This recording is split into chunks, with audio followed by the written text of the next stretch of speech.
विद्यार्थी मित्रों, स्वस्तिक शिक्षण संकुलના ઓનલાઈન વિડિયોમાં હું તમારું સ્વાગત કરું છું।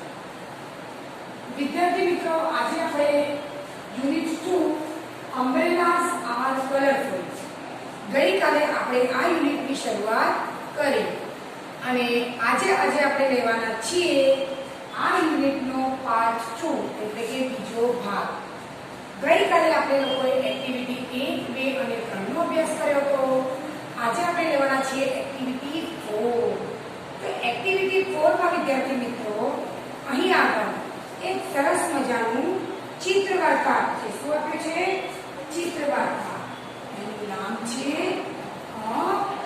લવલી ફેર। લવલી ફેર એટલે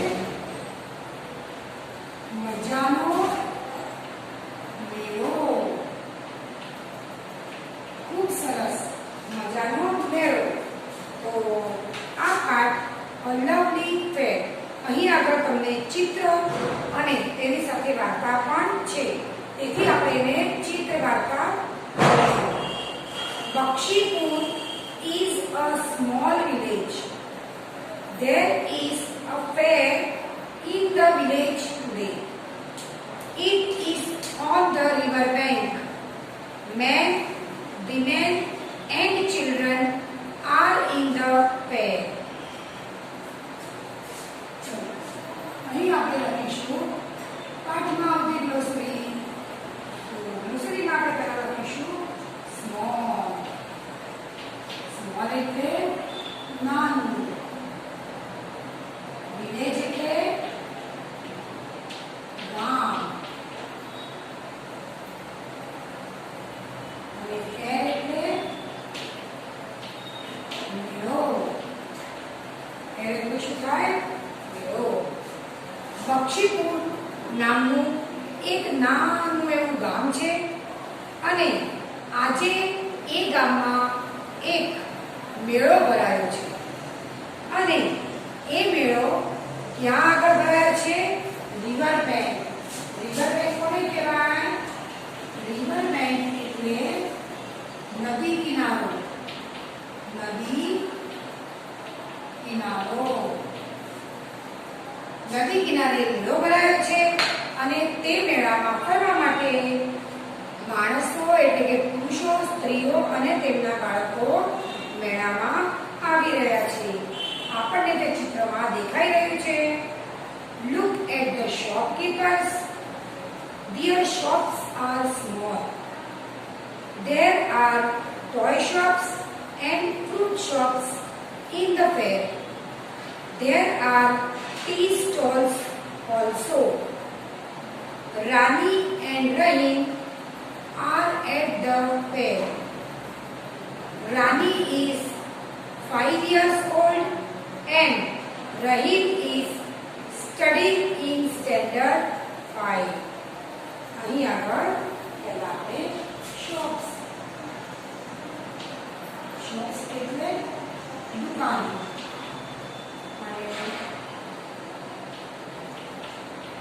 શોપકીપર એટલે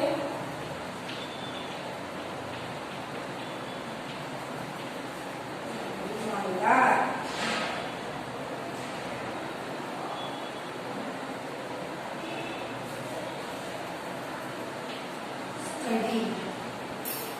સ્ટડી એટલે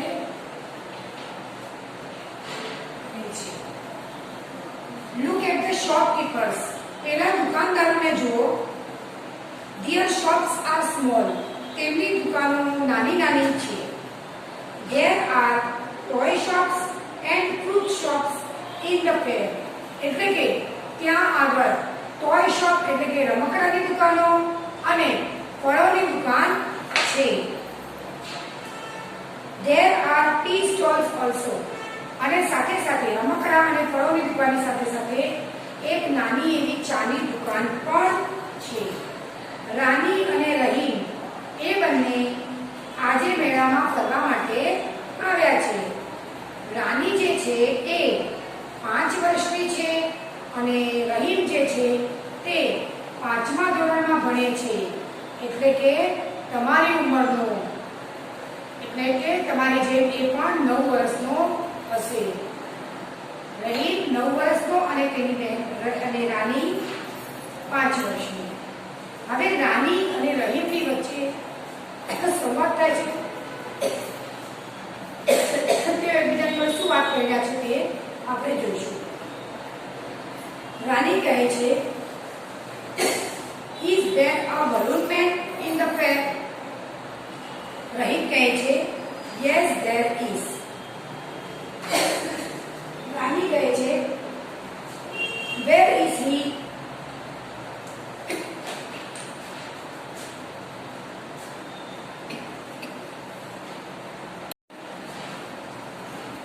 તો રાની અને રહીમની વચ્ચે સંવાદ થઈ રહ્યો છે.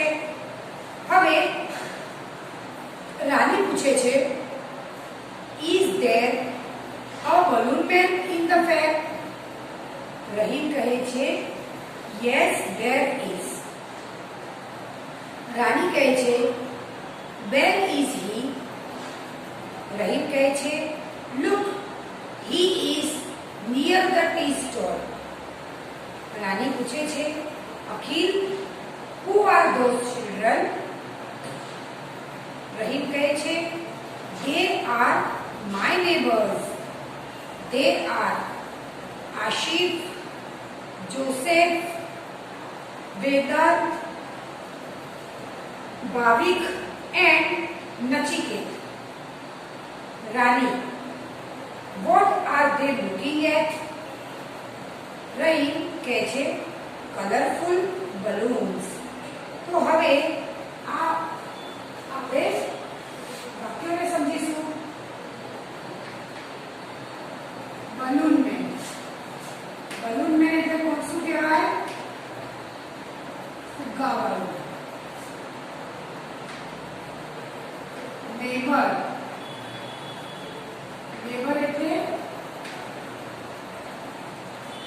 પાડોશી.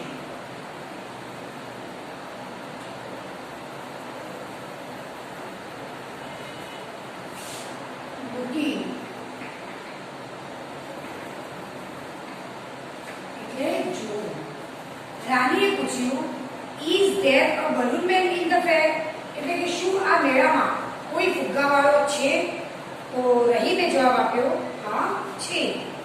રાનીએ પૂછ્યું, એ ક્યાં છે? તો રહીમે તેને આંગળી બતાવીને કીધું કે જો પેલું ચાનું જે દુકાન છે ને, ટી સ્ટોલ જે છે ને, તેની પાસે એ છે. રાનીએ કહ્યું, અરે તે બાળકો કોણ છે? તો રહીમે કીધું કે તે બધા મારા પાડોશી છે. નેબર એટલે પાડોશી. અને તેમના નામ આશિફ, જોસેફ, વેદાંત, ભાવિક અને નચિકેત છે. પછી રાનીએ પૂછ્યું, તેઓ બધા શું જોઈ રહ્યા છે? તો રહીમે કહ્યું, રંગબેરંગી ફુગ્ગા. કલરફુલ એટલે રંગબેરંગી.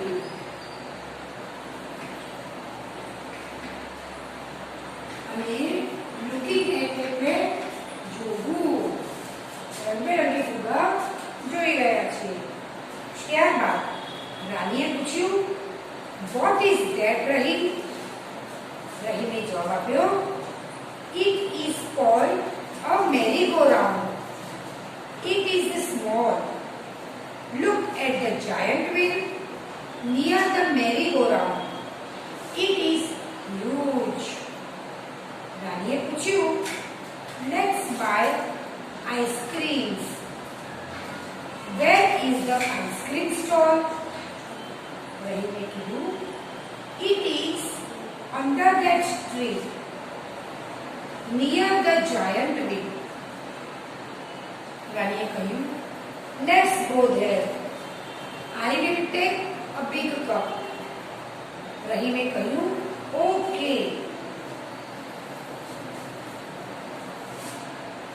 Merry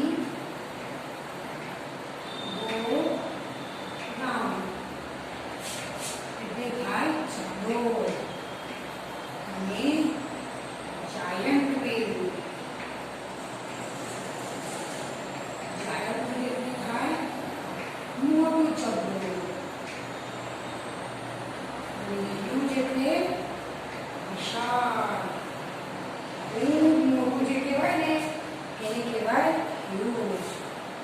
પછી રાનીએ પૂછ્યું, અરે રહીમ, પેલું શું છે? રહીમે કહ્યું, it is called merry go round, it is small. કે તે જે છે ને તે આપણને દેખાઈ રહ્યું છે કે મેરી ગો રાઉન્ડ છે, એને આપણે ચકડોળ કહેવાય, પણ તે નાનું હોય. અને પેલું જો એ કહેવાય જાયન્ટ વ્હીલ. જાયન્ટ વ્હીલ એટલે બહુ મોટું ચકડોળ. જો તે કેટલું વિશાળ છે. રાણીએ પૂછ્યું, પછી કહ્યું કે ચાલો ને રહીમ, આપણે બાય એટલે ખરીદવું. ચાલો ને રહીમ, આપણે આઈસ્ક્રીમ ખરીદીએ.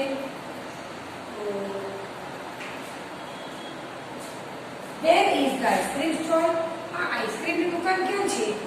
રહીમે કહ્યું, જો પેલું જાયન્ટ વ્હીલની બાજુમાં જે ઝાડ છે ને એની નીચે આઈસ્ક્રીમની દુકાન છે. રાણીએ કહ્યું, ચાલ ને રહીમ, આપણે ત્યાં જઈએ, પણ હા, હું મોટા કપવાળી આઈસ્ક્રીમ લઈશ. રહીમે કહ્યું, હા કાકા, તું મોટો કપ લેજે. ત્યારબાદ રાણીએ પૂછ્યું, હુ ઇઝ ધેટ મેન? પેલો માણસ કોણ છે? રહીમે જવાબ આપ્યો, he is a જગલર. He is a જગલર. જગલર કોને કહેવાય મિત્રો? તમે જાણો છો?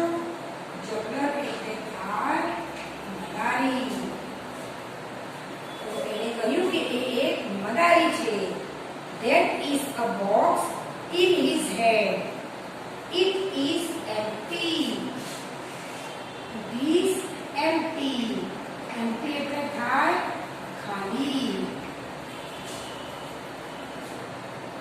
There are balls near him. Bottles are on the table. રાણીએ કહ્યું, Rahim, look at that girl. She is a rope walker. She is on that rope. Rope. Rope એટલે શું? દોરડું. There is a long bamboo in her hands. That is her father. That is his drum. Bamboo. Bamboo એટલે આમ તો bamboo એટલે વાંસ પણ કહેવાય, પણ અહીં આગળ આપણે બાંબુ લઈશું લાંબી લાકડી. અને ડ્રમ. ડ્રમ એટલે થાય ઢોલ. રહીમે પૂછ્યું, wow, it's a wonderful trick. Bakshipur fair is a lovely fair. Wonderful એટલે અદ્ભુત.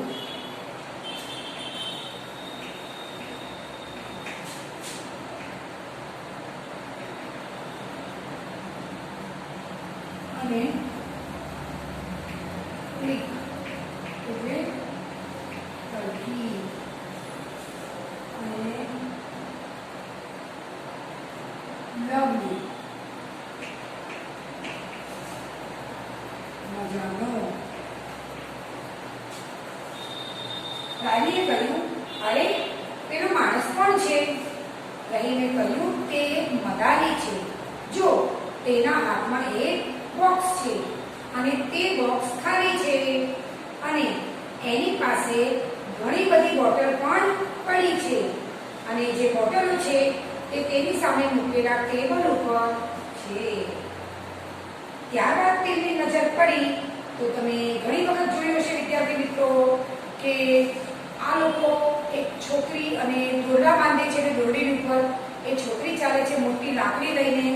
જુદી જુદી રીતે ચાલે છે, એક પગે અને આમથી તેમ ચાલે છે. અને બાજુમાં એના સાથીઓ જે હોય છે તે ઢોલ બીજા વગાડે છે અને ક્યારેક ક્યારેક એ લોકો પોતાના સ્પીકર જેવા ઉપર ગીતો પણ વગાડે છે. તો રાણીએ કહ્યું, અરે નહીં, પેલી છોકરીને જો ને કે રોપ વોકર છે. રોપ વોકર છે. રોપ એટલે દોરડું અને વોકર એટલે ચાલવા, અને દોરડા પર ચાલવાવાળી છોકરી છે. તું જો ને એ કેવી દોરી ઉપર ચાલી રહી છે અને તેના હાથમાં એક લાંબી લાકડી છે. પેલા દેખાય છે ને તે તેના પપ્પા છે અને એમની પાસે ડ્રમ એટલે કે ઢોલ છે. તેઓ ઢોલ વગાડે છે અને છોકરી દોરડા ઉપર ચાલે છે. ત્યારે રહીમે કહ્યું, અરે વાહ, કેટલી બધી અદ્ભુત તરકીબ છે આ. ખરેખર આપણા બક્ષીપુરનો જે મેળો છે તે ખૂબ જ મજાનો અને ખૂબ જ સરસ મેળો છે. તો વિદ્યાર્થી મિત્રો, આ હતું આપણું એક્ટિવિટી 4. એક્ટિવિટી 4માં આજે આપણે ફક્ત પાઠ, પાઠની સમજૂતી અને પાઠમાં આવેલા અઘરા શબ્દોનો અભ્યાસ કરીશું. આના પછીની એક્ટિવિટી આપણે આપણા નવા વિડીયોમાં લઈશું. ત્યાં સુધી જય ગાયત્રી વિદ્યાર્થી મિત્રો.